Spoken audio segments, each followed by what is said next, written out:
This podcast is brought to you by the Mental Health Advocacy Network. MHAN advocates for a consumer, family-driven mental health system of care that provides an array of service choices that are timely, responsive, and effective. Our vision is for every North Dakotan to have access to the right service, whether it be preventative, treatment, or recovery, at the right time, when the service is needed, and at the right place, as near his or her home as possible. To learn more about MHAN, our advocacy efforts, and literature about the North Dakota mental health system, visit our website at www.mhan.org. Again, our website is www.mhan.org.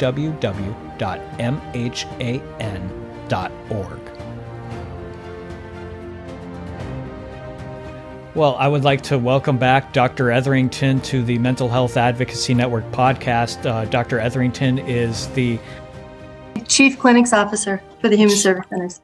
For the Chief Clinics Officer for the Human Service Centers, as well as the Superintendent for the North Dakota State Hospital.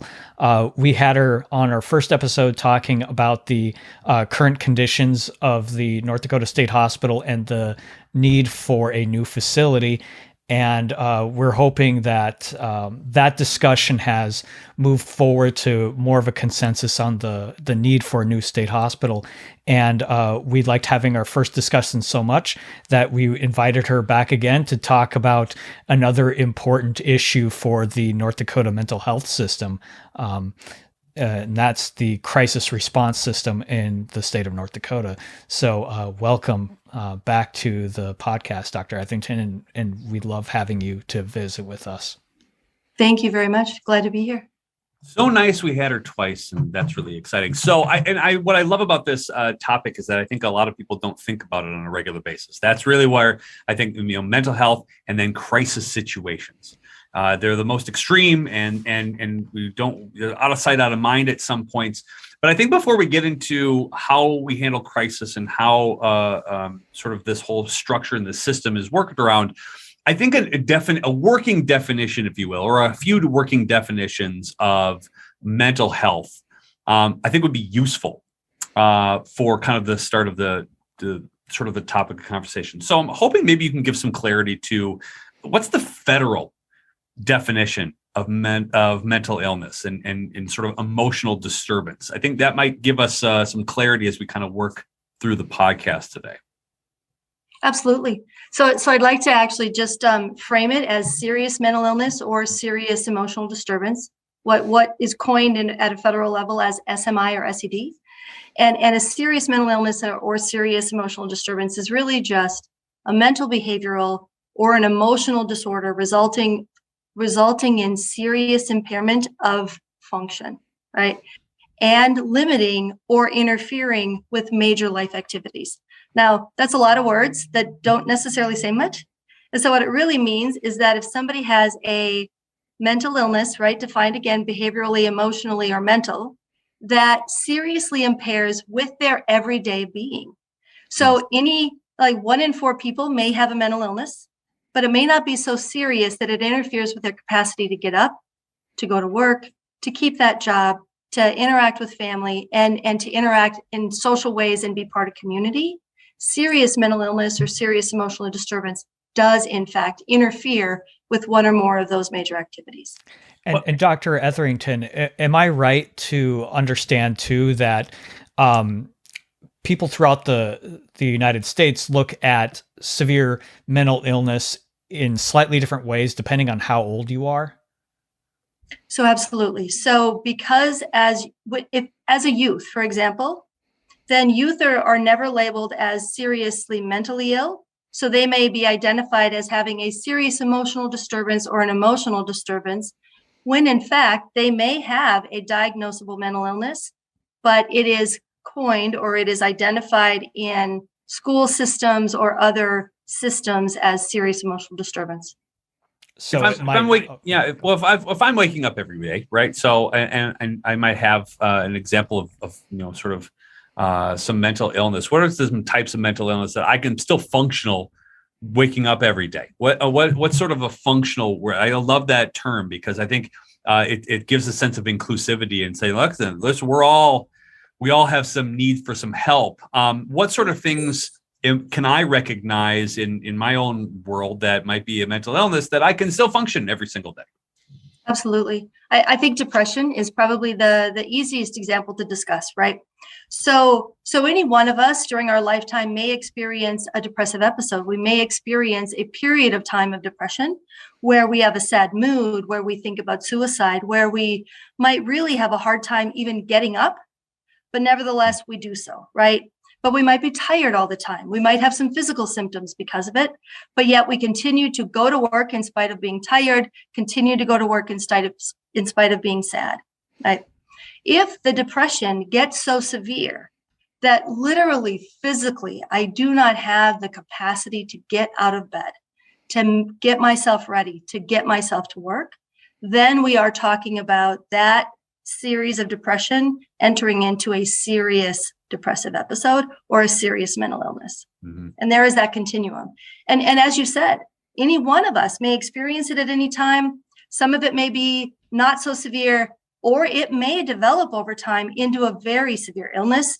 And we are all vulnerable to that possibility. And I think from like the outside perspective, somebody looking at another individual, they might think that they have the actual physical capability to do some of these things, but for some reason or another, just doing it is very challenging, or in some cases, some people would say that it's close to impossible to get them to do X, Y, or Z. Is that right? Absolutely. Absolutely. Well, I think one of that things that I think this brings mental health closer to everybody, knowing that. And I think we can stigmatize somebody with maybe a severe mental illness. And we're 1, 2, 3 steps away from that, regarding whether you are on the spectrum. And I think that's good perspective from somebody who thinks they are an arm's length, if not a mile away from dealing this on a fairly regular basis. So it's so helpful to hear that. Let's just say it goes into crisis mode, though, right? So now we go from mental health issues to mental health crisis. Maybe you can kind of give some clarity on what that looks like. Where's the threshold on some examples of a mental health crisis? Absolutely. And I think important first to identify that everybody's threshold might be different. Mm-hmm. So everybody's experience of crisis may be different. And therefore, when we talk about crisis, we say this is self-defined. So if you believe yourself to be in a behavioral health crisis, call, seek help, let's help you, right? So even if even if somebody else is minimizing it on your behalf, if you feel you have a crisis, please reach out. So again, if somebody is in a state of mind, right, that somehow from an emotional perspective or even a physical perspective, right, they feel crisis, then it is important to reach out and get some assistance. That might come in the form of just anxiety, might come in the form of interpersonal conflict, right? So there is some conflict at home, there is fighting. So say a youth is fighting with their parents, or a couple is fighting among themselves, and they feel it is in crisis mode, right? Then reaching out and seeking some help for that is absolutely perfectly acceptable. There might be other people in crisis because they are experiencing some thoughts of suicide or plan for suicide. There might be other individuals who are hearing voices or experiencing fear in their home, right? And they don't know what it's from. Then that would also be a crisis and reason to call for help. So I thought to lay the groundwork for the vast majority of our discussion today, I would introduce to the viewers a concept or a model developed by the Substance Abuse and Mental Health Services Administration, SAMHSA, under the federal government when it comes to the crisis system, about how we should think about it. And they had a really cool 3-legged stool approach of thinking about this, where they said, we need someone to be able to talk to, someone to respond, and a place to go. So I think we're going to start off with just laying out some of the basics before we really delve into analyzing where we at as a state with these issues. So Patrick, could you start us off with some of the basics for the model on the questions that we have. So, and I love this three-legged stool. Again, it's understandable. Its approach the approach is great, and it's really giving sort of an accessibility to understanding that a crisis isn't only the things one sees on television or things you see in extreme. And I think that's what I love about the describing of this, and Matt laid it out beautifully. So, who to talk to? That's the first leg.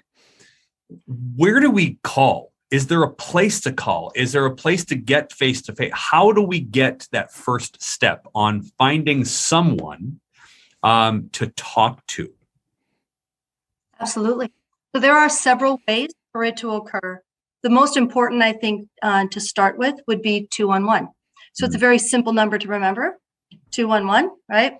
In the event you have a crisis, you need somebody to talk to any day or night, right? Anytime, right? Call 211. There are trained clinicians for crisis resolution on the other end, and they are ready to help. In addition, however, we do have crisis lines at the Human Service Centers. So people may also call. If they call that number into the Human Service Center during the day, business hours, we will be answering that line also. But after hours or on weekends or holidays, then that phone is also forwarded to 211. So in the event somebody calls that number, they're not going to, it's not going to say call this other number. It's just going to redirect them to 211. In addition, knowing that some of our first responders need immediate access for our services, then we also provide local crisis numbers to our law enforcement. So they may actually call directly to our mobile response teams in the event they need immediate action, for example. So there are a variety of ways to access services and find somebody to talk to. 211 is the easiest. We can also have somebody just walk into a Human Service Center Monday through Friday, 8 a.m. to 5 p.m. If they walk in, we will triage, we will assess them. And if they need crisis services, we will provide those services immediately. In the event they walk in just seeking service, we will in fact give them an assessment, right? And then set them up for care if needed. And I think a lot of people are unfamiliar with the Human Service Centers, what they are and where they are located. Could you give a brief description about, where are they at, and kind of sort of like, generally speaking, what sort of services that they might provide people? Absolutely. So there are 8 Human Service Centers across the state in the 8 major cities. So Williston, Minot, Devils Lake, Grand Forks, Fargo, Jamestown, Bismarck, and Dickinson. Those 8 clinics also have other satellite clinics. So there are other cities that we have satellites in, such as Watford City, Valley City, Wahpeton. There are a variety of places. There are 14 other satellite clinics across the state. So that although those services are more limited in those satellite clinics, the general major clinics have a full range of behavioral health services that include crisis services, include outpatient services such as psychotherapy, both for youth, family, and adults. They also have psychiatry services, so medications for youth, family, or adults. And we have case management. We have residential type services, both for substance use disorders and for mental illness. And then we also have a set of contracts with local private psychiatric hospitals in case somebody needs a psychiatric hospitalization and doesn't have a means to pay. And then, of course, we also have the state hospital as part of that system. One of the things that I've heard recently is that if you can't dial 911, you could text. And there's a text sort of thing. Is there consideration? Is there thought and talk about, listen, I don't know if I'm at a crisis yet, but if I send a text message, I go, listen, am I there yet? Do I need to talk to somebody moment? And is there an availability for that? I mean, this generation that it doesn't really like to even leave voicemails, let alone talk to people face to face, has sort of a text message sort of, they're attracted to that. Is that something that's available? So although not necessarily available, as in we are not, not yet available, right? But it is something that we have discussed as a means of wanting to expand services. And I do believe that as part of the 988 rollout, then there's going to be a variety of things that are newly available, and text messaging will be one of those. So although right now not available, hopefully in the very near future, we do have capacity with our mobile response. So all of our mobile providers do carry their cell phones, right? And so in the event we can connect with somebody and also then connect in a way, then after connection, we might actually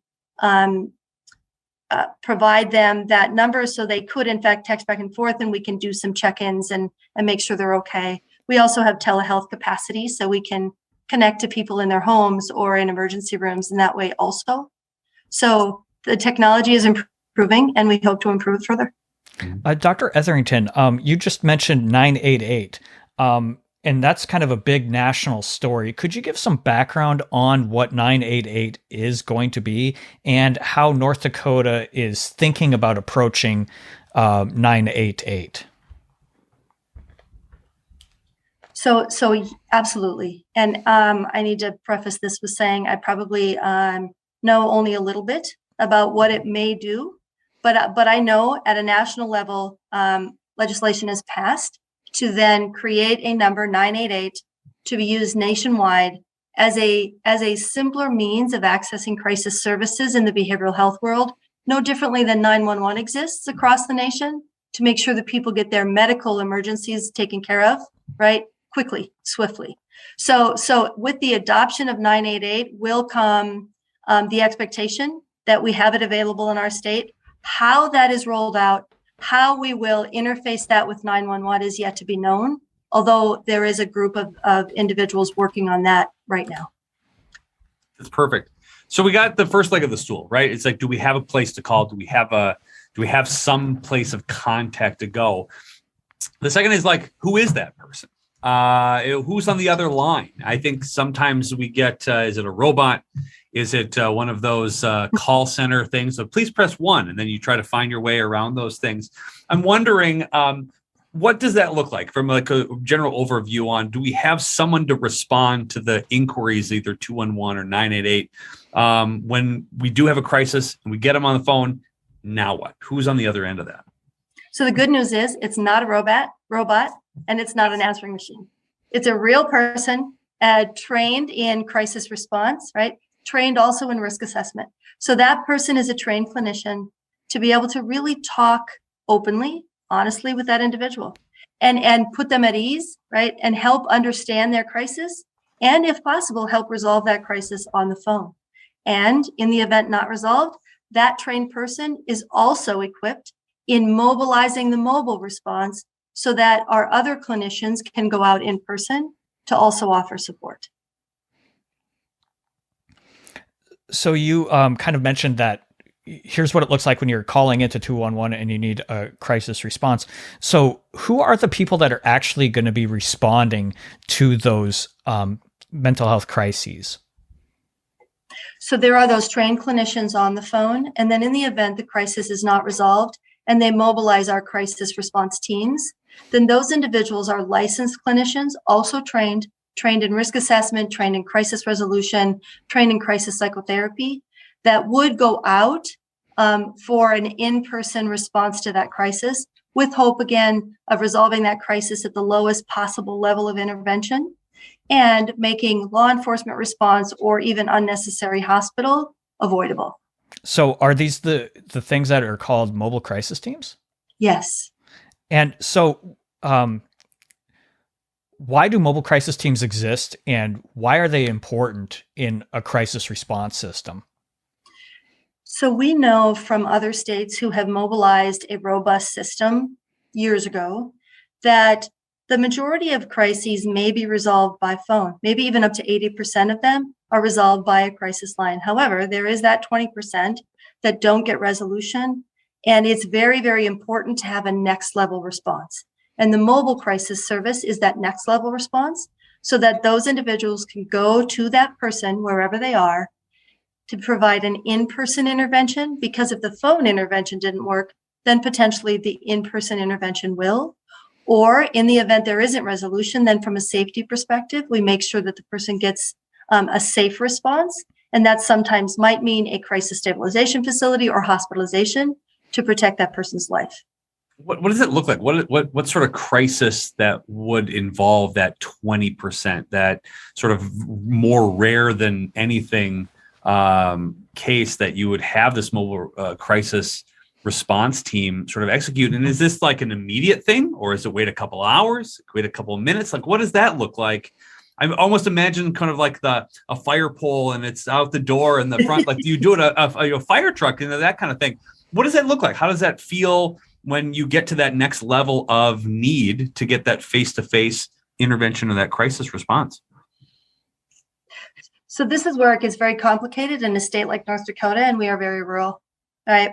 So we have a lot of frontier area, and therefore how we had to structure it might look very different than in New York or California. So, for example, we have those mobile teams that are centered in the 8 major cities, as I identified those cities earlier. Those individuals are expected to respond immediately to that crisis. Now, in the city, right, they're going to respond within 10-minute time frame. Outside the city, of course, depending on how many miles it is, then they might have that up to 45 miles to travel, and that might take them an hour to get there. So it's very important and very sensitive for our crisis line workers to know the level of risk and the level of need of that person in crisis to make sure that everybody remains safe, right? So we know if we mobilize, then we can mobilize within the 45-mile radius to make sure that we get to somebody in a relatively quick period of time. What we know, however, is that's not going to actually get to every person in our state and in every area. So then we identified, we've been working with the larger hospitals and the critical access hospitals to make ourselves available via telehealth, so that in the event we cannot get to a person that lives out in maybe Wilton, North Dakota, or out in Crosby, then potentially they could get to a critical access hospital, which we have a lot of in this state, and then they can connect with us via telehealth. So we still get a response, but it's not that, it's face-to-face, but it's not in person. So those individuals are acting quickly. It may not seem rapid if we have to travel that 45 minutes, but we're going as quickly as possible to get to somebody as quickly as possible. So part of our educational process is really to be able to not just resolve as much crisis as possible via phone, but to then do a quick assessment, a risk assessment, to determine if somebody is at such immediate risk, right? We may actually deploy our teams with law enforcement or with other first responders in the event we think there might be a safety risk, right? So say, for example, if somebody has attempted suicide and they have called the crisis line and now we're responding, if we do think, right, that their life might be in danger, then we might also be dispatching law enforcement and, an EMT to the site also. So not sure I answered all the question.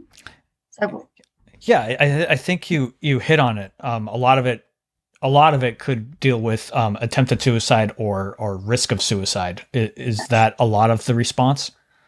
So yes, absolutely. That is a lot of the response. Or the risk of suicide or attempted suicide or a plan for suicide is often a reason why individuals are calling crisis line and we are responding. Other forms of crises are what I would call emotion dysregulation. So somebody that is very upset might either be crying, yelling, screaming, destroying property or in jeopardy of destroying property. There might be that interpersonal conflict going on in the home. That is something we also frequently see.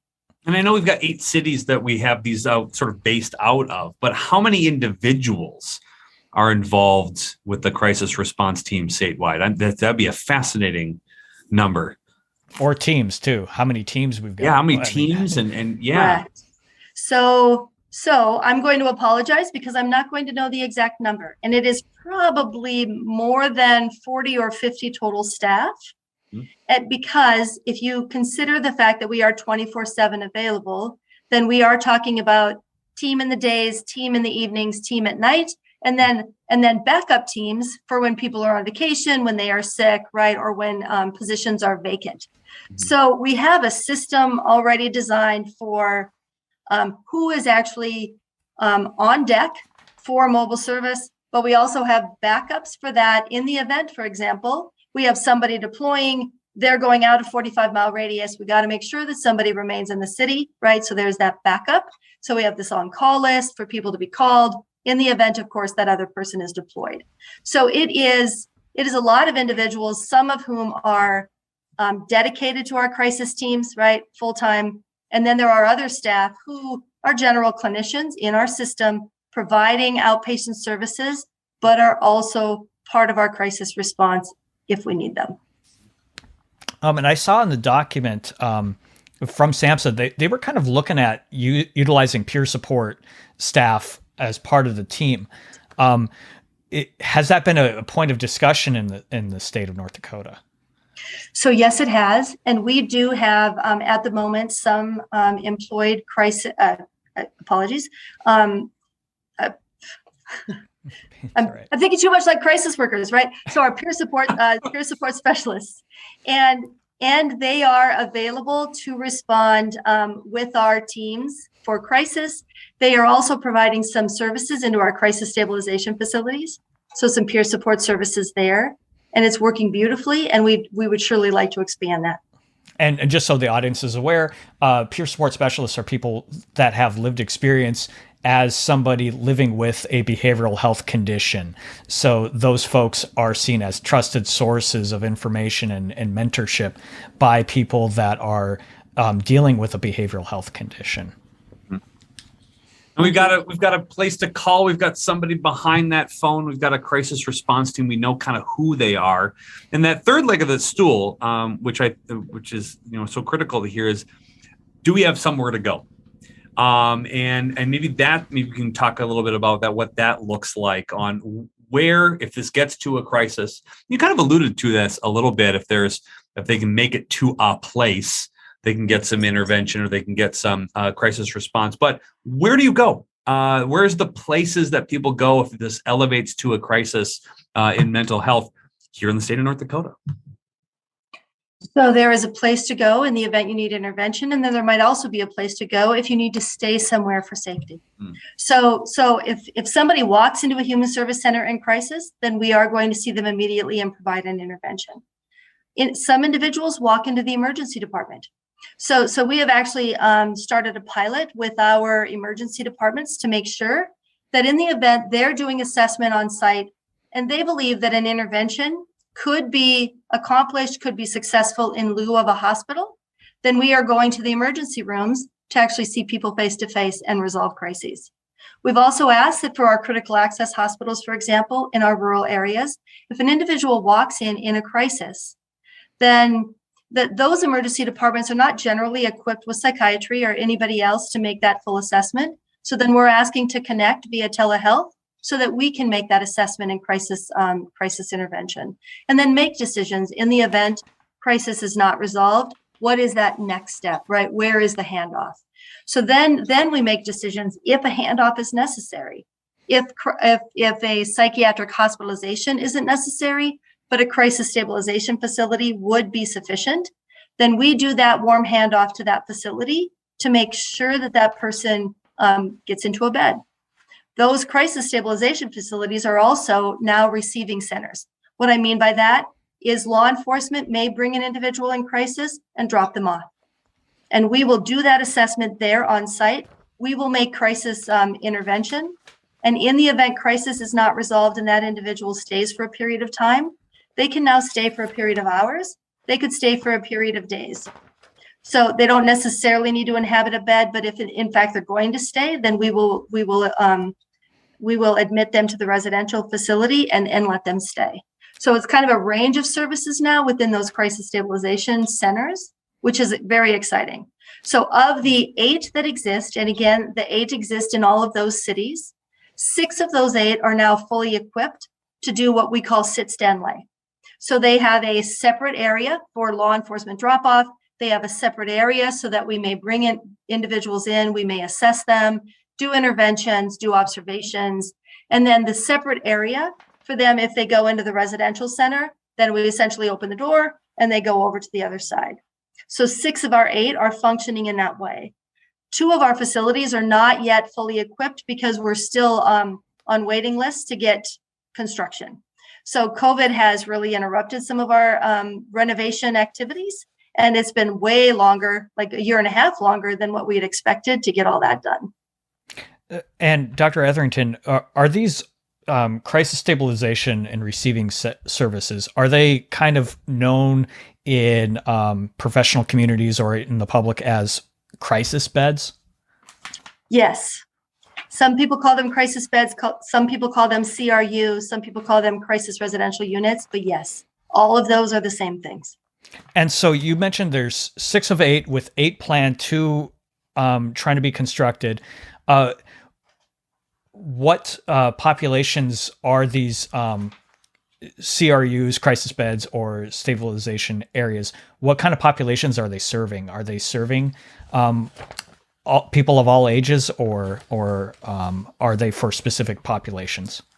It's important to know that we do have 6 that are functional. It's just 8 that are functional. Okay. Apologies, but 6 of the 8 are fully equipped. Oh, so gotcha. the other 2 still exist. They still function. They're still crisis residential units. They just don't have the receiving area separate. So it's a little more complicated, right? They're not as robust as the others. Thank you for that clarification. Thank you. The individuals they serve, however, are only adults. So the unfortunate thing is we recognize a gap in the system for our youth. So as all of us could appreciate, having youth and adults together is very complicated when looking at crisis care and crisis stabilization. So at the moment, these small facilities, which are no more than 16 beds each, then may serve in the residential setting only adults. So we may accept youth in the receiving area for observation, for assessment, for crisis intervention. We may not accept youth into the residential side. And so that is a piece of our system that we still need to build out and we still need to make available. Was there a period where there was services for young people and children? So there have never been beds in our crisis residential units for youth and children. There have been in the systems in the human service centers what they called safe beds. So these beds, however, were generally sometimes attached to like shelter places for youth, sometimes attached to the juvenile correctional centers. And the purpose of those would be for youth in crisis, youth that were suddenly homeless, to be able to go and have a safe place to be until we could find a more permanent residence/place. Some of those safe beds still exist in the child welfare world. They just do not exist in the human service center contracts. And so what we're looking at instead is that we're partnering with Child and Family Services. So as they license the Shelter Plus beds in our state, then we are expecting to partner with those entities so that we may provide crisis services. We're going mobily into people's homes. And in the event we need a safe place for a youth, then we could, in fact, have them go to a Shelter Plus bed and still provide those crisis services there. I think it's a good teaser for later on in the podcast as we're explore a little bit like that. I like that. You're sort of helping us tease along. So stick around because you're going to get extended answers from some of those questions. And I think maybe that it leads to, sort of a fourth consideration. I know it's a three-legged stool, but it's a fourth consideration, which is what are the financial implications for people who have a crisis response? There's always an issue of like, I'm not going to go to the emergency room because I don't have the cash to pay for this, or I don't have health insurance, or I don't have some of these things. For people who are in this financial crisis and that experience a mental health crisis itself, what happens? Like how does one worried about finances get the services they need, not knowing how they're going to pay for it?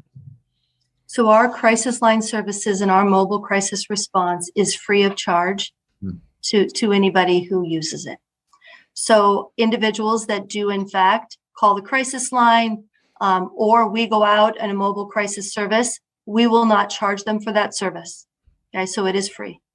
In the event, however, somebody continues in care and we would admit them into a crisis stabilization facility, for example, then there might be a fee for care. However, again, we do that on a sliding fee scale.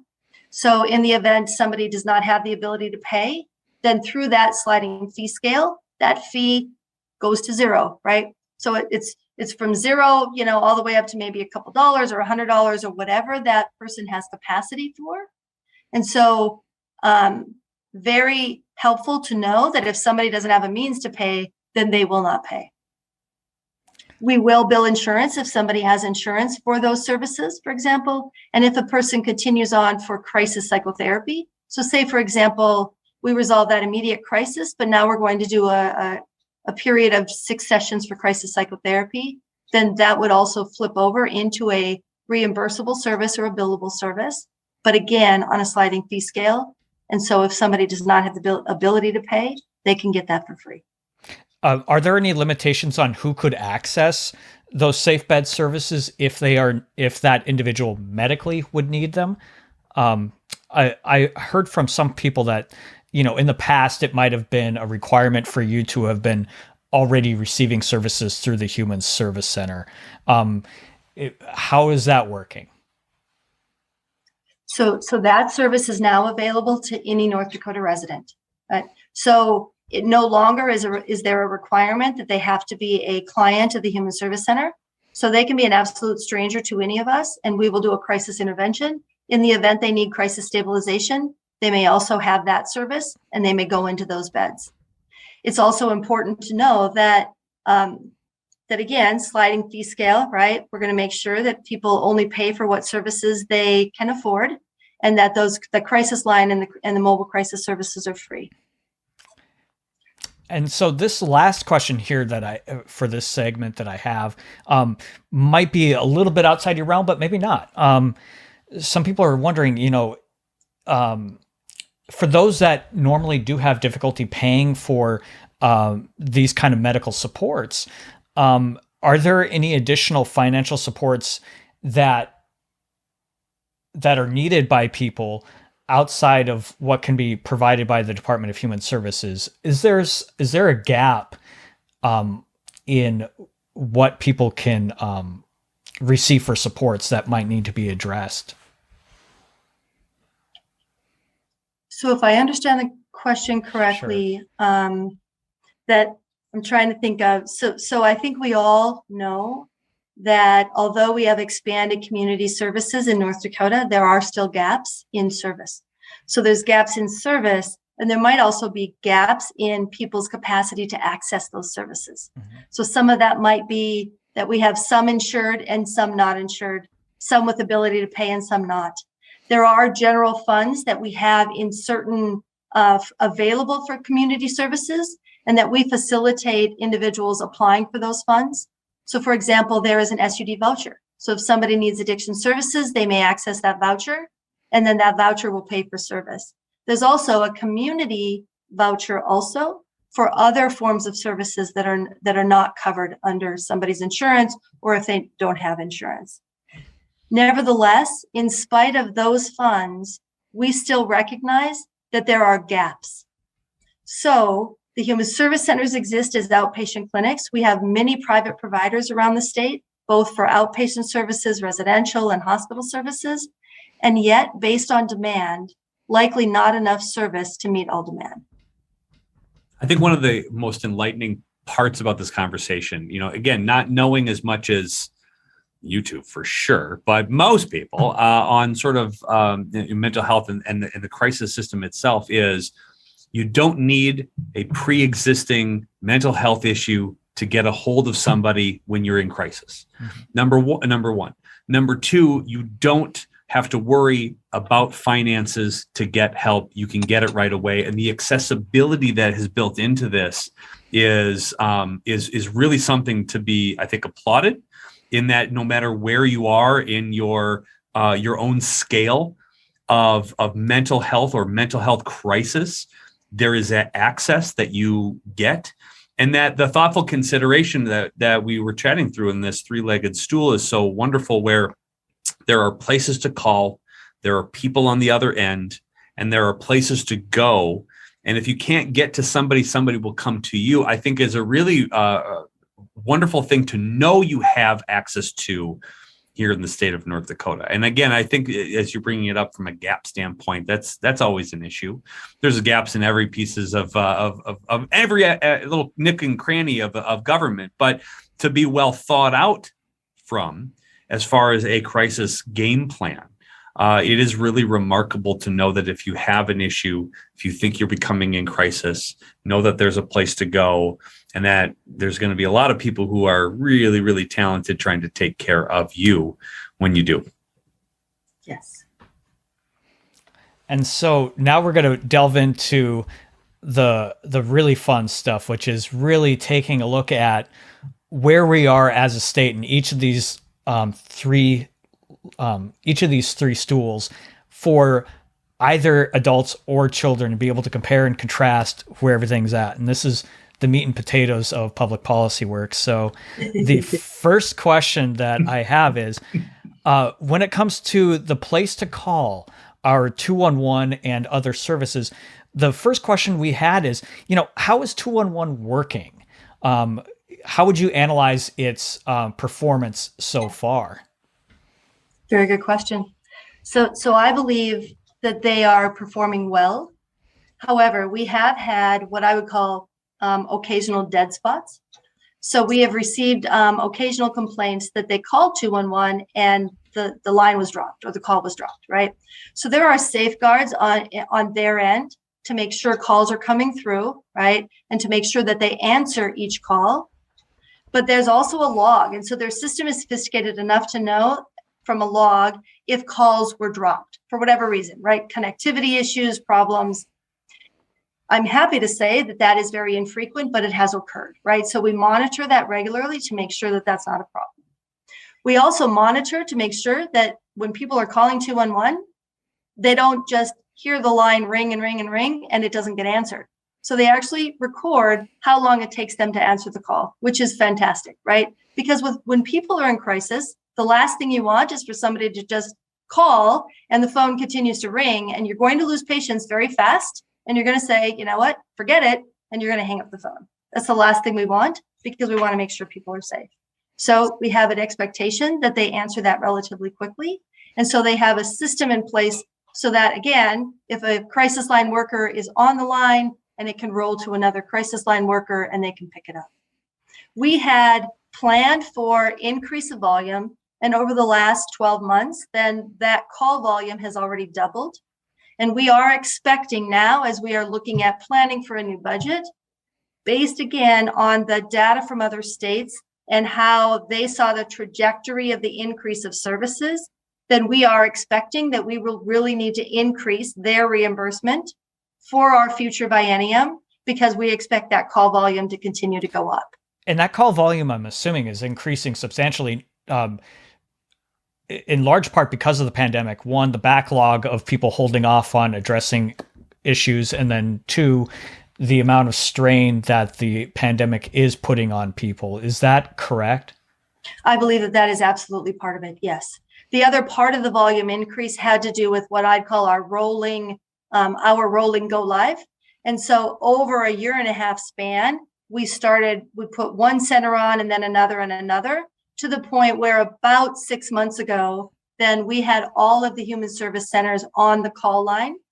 Whereas before then there was only a portion. So some of the volume occurred just from that alone by centralizing our call center. And then some of the volume, as you identified, is based on demand. So based on demand, because people now know it exists, and based on demand, because with COVID and the social isolation and the other things that have occurred, I think we are all seeing just an increase in need. The other thing that I thought was interesting as a young person getting into the field was a few years ago, there was a lot of discussion about what 211 was and what it could be. And so if I'm understanding correctly, you go to 211 on the internet and you look it up and see what it has on there. It's a depository of all of the services that are available to people in so many different domains of their life, including mental health. And I remember at the time, there were challenges in getting an accurate representation of what providers there are in the state and what services. I was kind of wondering, how is that going for adult services? and including whether or not there were even adult crisis services that needed to be put into this system. How are we doing on making sure that we have a good representation of what is available in the state? So as part of our work with First Link over the last 2 years, as we have planned our crisis response, has also been assisting them in updating their reference materials to make sure that it was more complete. So up to now, they would send requests or surveys to individuals, and participation and inclusion in their resource system was voluntary and was reliant on people responding. So knowing, however, that the human service centers are all required at a regional level to keep an up-to-date list of all service providers in their area for the purpose of not only us knowing, because clients have choice, and if clients are exercising choice, asking to go to another provider, then we always need an up-to-date list to be able to say, here are the potential providers, who would you like to see? In addition, when people are walking through our door and we're assessing them and say, we're making decisions, do they remain with us for care, or is this a person that could reasonably receive services elsewhere? Then we might also be making local referrals. So therefore, we keep a more up-to-date list, and then we compare those lists to what First Link had, and then we reconcile those lists to make it more complete.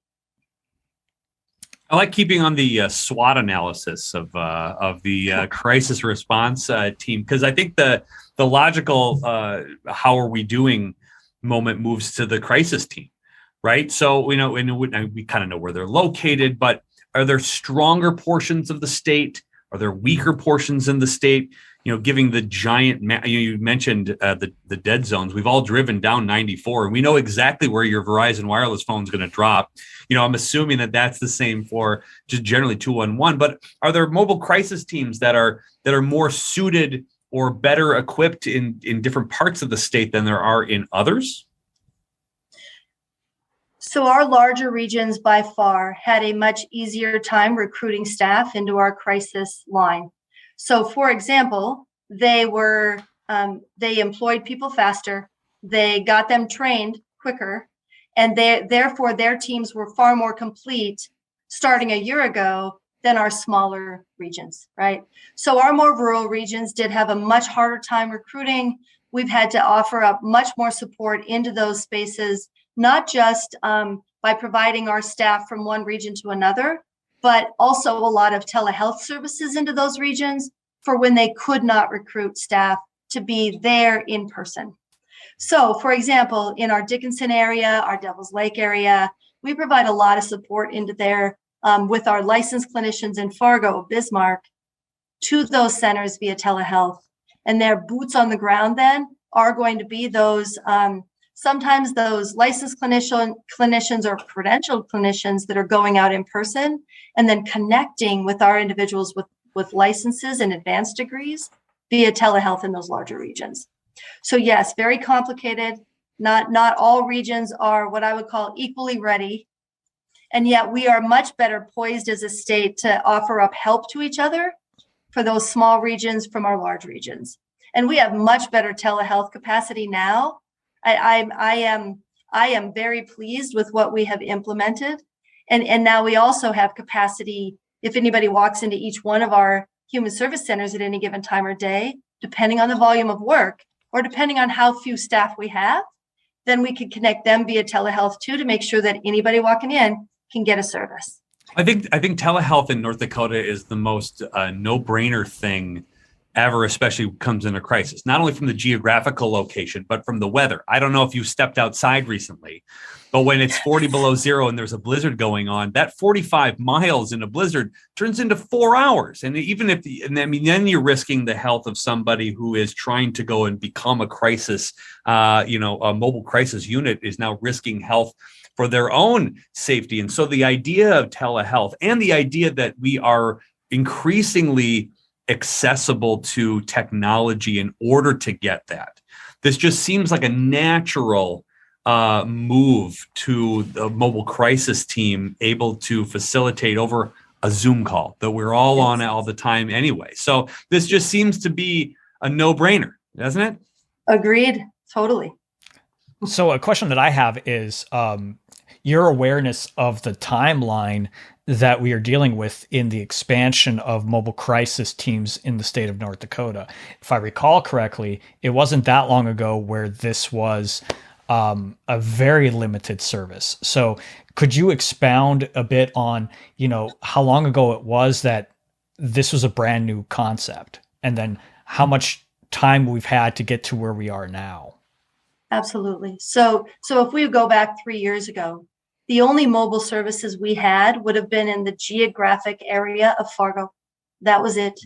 And it was limited at best, right? Based on staffing and based on just availability of service. So then what we did about 3.5 years ago was start the planning process of saying, we need to do this statewide. It is very apparent, right? And so then last biennium, we went in and we asked for FTE for the purpose of expanding services so we could do mobile response. It took us then, right, that was about 2 years ago, it took us a good year, all during COVID, to hire up, to train our staff, to ready them.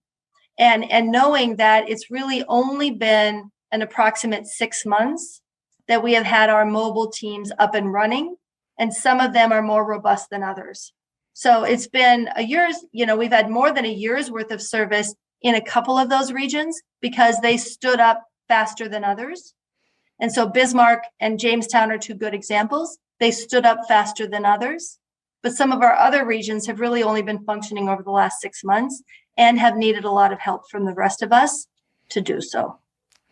And so are you folks being very responsive to the ongoing developments to figure out how to make these services better, more robust?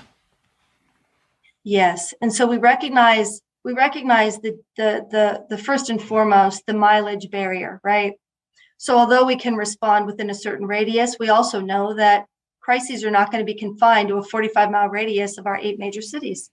And so we are working with our hospital systems to really make ourselves more available and to make them more willing to reach out to us. So I had done a couple trainings with our critical access hospitals and our major hospitals to say, how can we make this better, right?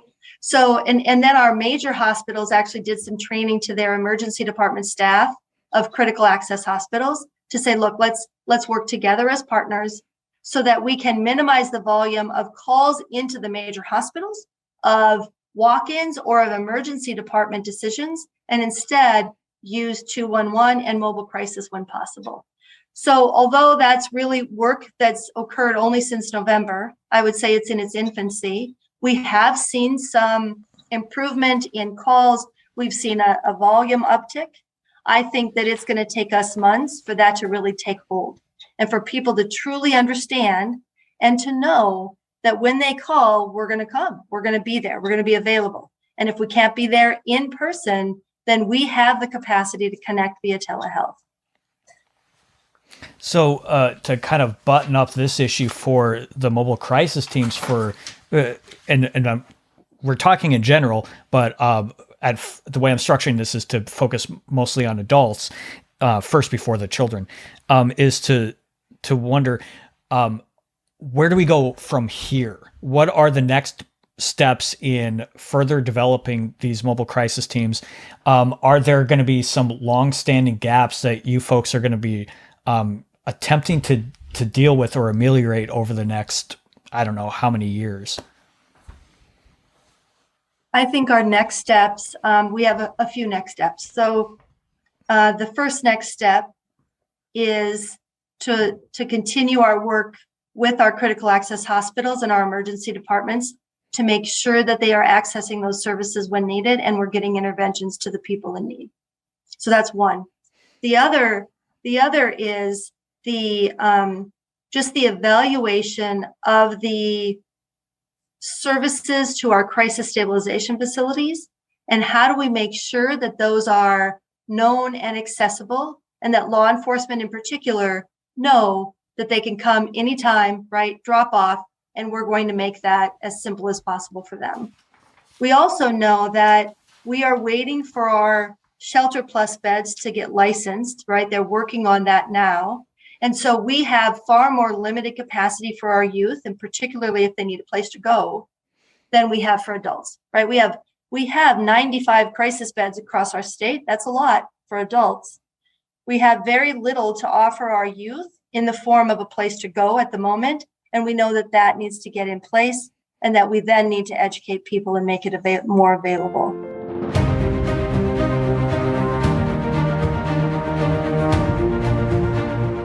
Our interview with Dr. Etherington continues in episode 3 of the MHAN podcast, where we discuss staffing issues in rural areas, what processes are in place when crisis occurs in rural communities, as well as cross-training for law enforcement throughout the state.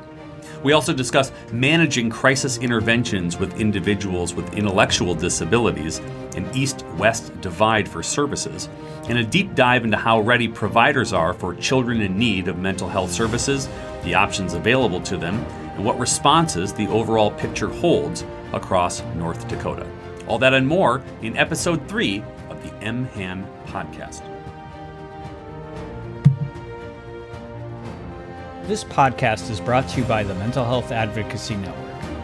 MHAN advocates for a consumer, family-driven mental health system of care that provides an array of service choices that are timely, responsive, and effective.